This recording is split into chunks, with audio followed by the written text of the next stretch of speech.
That's Marketplace, each weeknight at 6:30. Right Got it. here on WNYC, AM 820, New York Public Radio.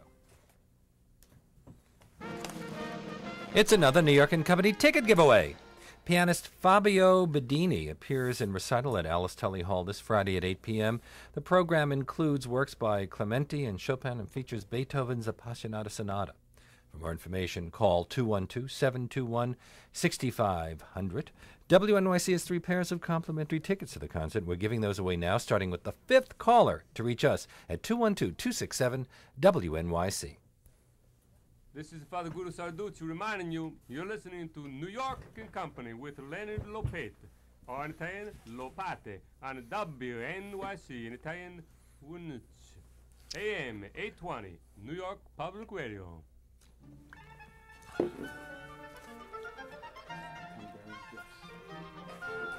What's that? You're going to screw loose? No. Oh.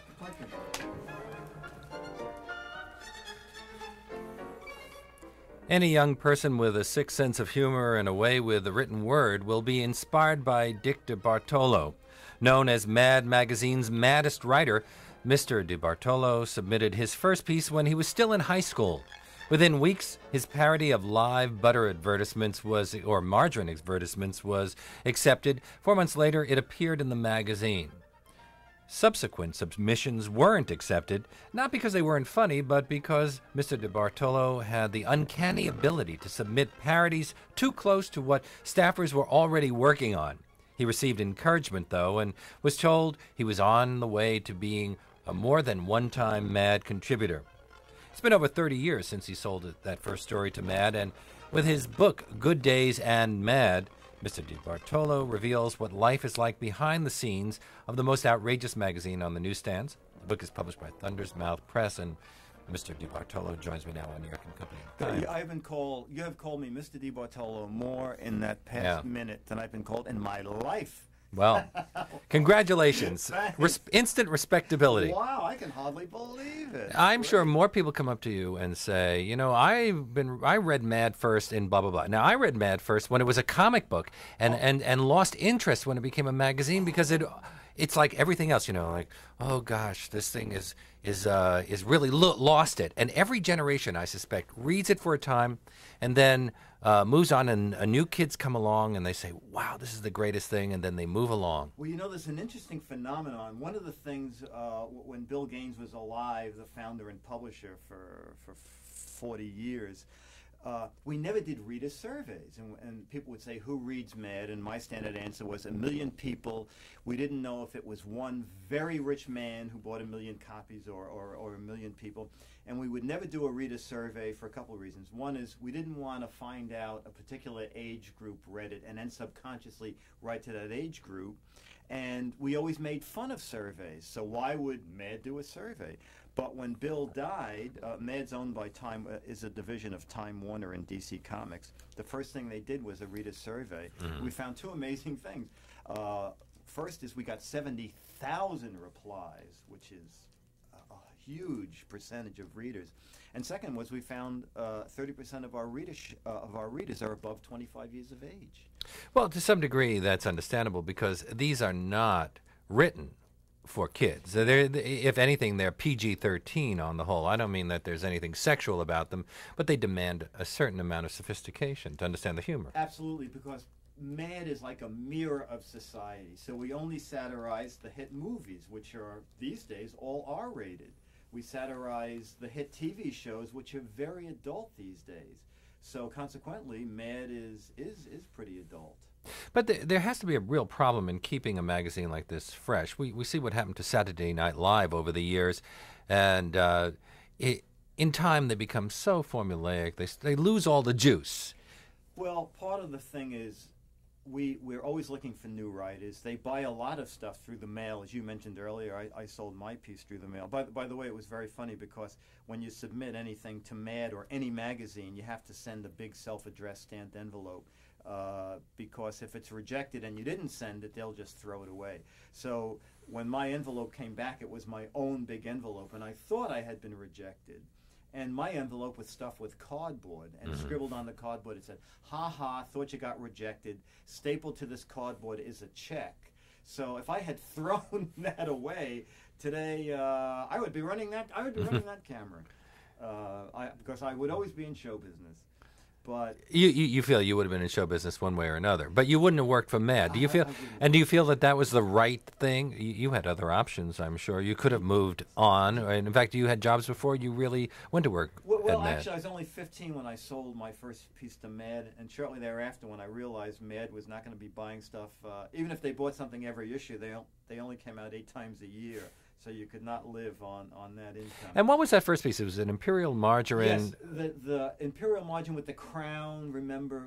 Right. And the premise was, why is everybody they stopped so normal and so articulate? So it was outtakes that we should have seen, and that's what I sold them. And then you realized that Mad wasn't going to make you a real living, so you started writing for other people. I started answering fan mail for Barry and Enright, Jack Barry, Dan Enright, who were doing all the quiz shows. But they had a kid show called Winky Dink and You. And but weren't Barry and Enright really hurt by the quiz show scandals? Yes, they actually they were hurt, but Winky Dink had gone off the air by the time that the scandal had started. And Charles Van Doren never appeared on Winky Dink. Winky Dink and You, no. And we didn't give him advanced cartoons. Right. Sneak in the word that you're going to run what kind of cartoons? Winky Dink was an animated cartoon. It was actually very clever. It was really the world's first interactive TV show. It came you for 50 cents you bought a TV screen that was clear plastic that went on your TV screen, and there would be animation, and the bad guys would run away and blow the bridge up so the cops couldn't catch up. So the kids at home would have a box of crayons, and we would say, "Kids, quick, draw the bridge back in so the cops can get across." And the kids on their screen would draw a bridge, and then the animated characters would go across the bridge the kids drew. So it was wildly popular. In doing this book, you are talking about certain periods of the magazine before you even arrived. Right. But you don't have the drawings by Basil Wolverton and all of those other things. Are they available anymore? There was a Christie's auction where, for the first, while Bill ran the magazine, he bought all the art outright and stored it in a vault. And then when Bill got in his late 60s, he thought he really should, why save it? So he started selling the art. In 4 hours at a Christie's auction, Mad Art brought in over $600,000. Wow. I don't think anybody realized how much people wanted Mad Art. But now with DC Comics, the owner, Mad Art will be sold through the Warner stores, those big studio stores. So a lot of the old stuff is just not available It's not available yet, but it will be. And a lot of stuff has been sold already. Did you have to make a deal with Warner's to use this material? In my book, Yeah. Yes, I did. Because they own it, and even though I wrote it, I did have to get permission and pay a fee to use it. You are a writer. You don't do the drawings. So you're dependent to some degree on whether the artist you're paired with is simpatico. Exactly. And the amazing thing is we never meet. Really? Mort Drucker, who draws a lot of my movie takeoffs, Jack Davis, who illustrates a lot of my work. Basically, you write a Mad script like a movie script. It says in the opening panel, we see this and this happening. Arnold Schwarzenegger is having lunch with a monkey. Whatever bizarre things you can think of, you put in the art notes. But then those guys add tons of stuff of their own. Jack Davis was there from the start, wasn't Jack Davis and Drucker was very early on. Al Jaffe has been there from the beginning. Joe Orlando now doesn't. Joe Orlando was one of the original EC artists. He used to do all of the other kinds, the science fiction books and those bloody, gory things that brought the wrath of America's moralists on the comic book industry. EC was responsible for that. That's right, and now Joe Orlando is back as a supervisor. But he doesn't draw anymore. He draws. No, he doesn't draw for the magazine. But like when we're kicking around cover ideas, he'll just he'll do a quick sketch and say, this is what it should. Because he was great, and his sister also was an artist, wasn't she? Marie Orlando, or was that his wife? Well, there was a Gloria. A Gloria, whatever. Right, yeah, and she worked at MAD, but I don't think she drew. Oh. Yeah. Well, I'm digging into the deep recesses of my... You really were a MAD fan, or do incredible research, one or the other, or both. My guest is Dick DeBartolo, and he's written a memoir called Good Days and Mad. It's published by Thunder's Mouth Press, and it bills itself as fat-free and a hysterical tour behind... It was historical originally, right? But you changed it to hysterical, tour behind the scenes at Mad Magazine. And it's impossible to do this kind of book without having Alfred E. Newman on the cover. Absolutely. Now, he wasn't there at the very beginning, but he came in very early and has become associated with the magazine in most people's minds. Absolutely. He's the mascot, the most asked question. I answered it in the book, but just for your listeners, he comes from a painless dentist ad from the 1890s. The ad said, "What me worry, I go to painless Romaine, the dentist," and he had a missing tooth.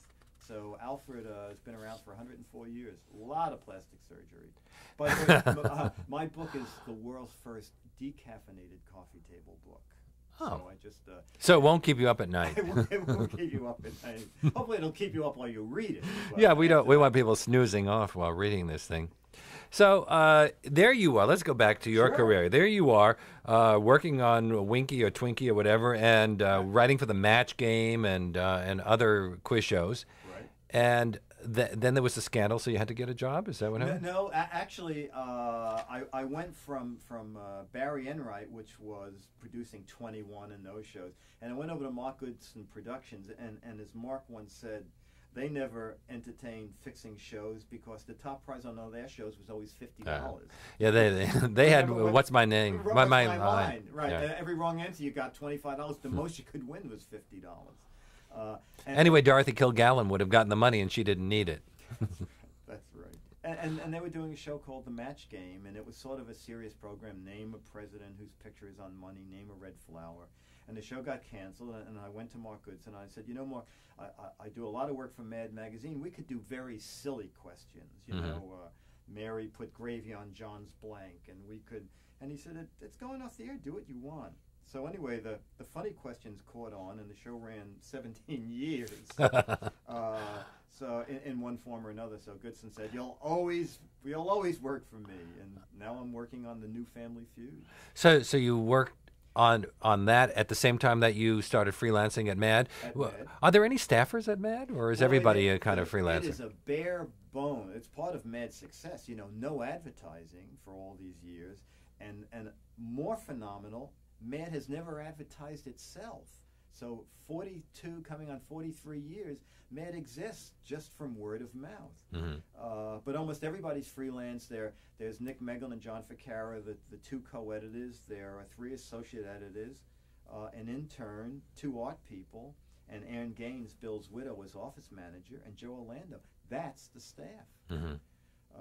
So it's a bare bones operation. So it must be a money machine, because they pay so little. They don't have to pay medical benefits or anything like that, and they sell in the millions. Well, they pay the highest rate of anybody for this type of material.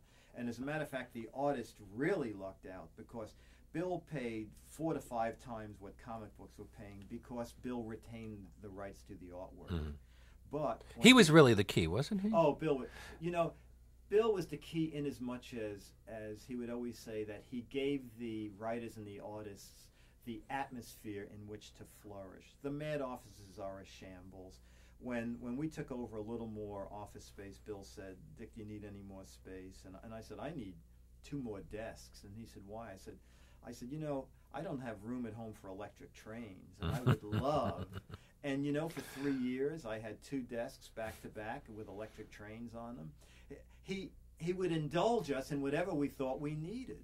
There was no dress code at MAD, because he figured, writers and artists, why should they get dressed? Their thing is writing and drawing. Now, it's interesting that he was so important, because you would have thought that the people who came up with the great ideas would have been the key. I remember Harvey Kurtzman was involved in the earliest years, and then he left, and I think he had his own magazine, Cracked or something like that, and none of those other imitations ever made it. I think it was Health, but I may be wrong. No, they didn't, and I'm not sure why.